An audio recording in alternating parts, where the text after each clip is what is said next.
সরকারের কোনো হুঁশ নাই। আর মানুষ থাকলো কি মানুষ? মা কাছে তার আশ্রয়স্থলে, স্কুলে মাটি গঙ্গা পদ্মায় তলিয়ে যাচ্ছে, আর থাকলো কি মানুষ? আমাদেরকে মানুষ মনে করে? মনে হয় আমাদেরকে মানুষ মনে করে? আমি বিশ্বাস করি না ভাই, শুধুমাত্র ভোটার মনে করে। তাহলে মানুষের প্রসঙ্গটা আসছেই না। আমি ঘুরে আসলাম ওখান থেকে, আমি আপনাদের বলি ওই প্রসঙ্গ একটু ছোট্ট করে বলবো। গিয়ে দেখলাম প্রায় 138টি পরিবার ধ্বংস হয়ে গিয়েছে।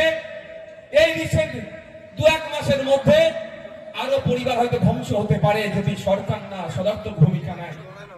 একদিকে শুভেন্দু অধিকারী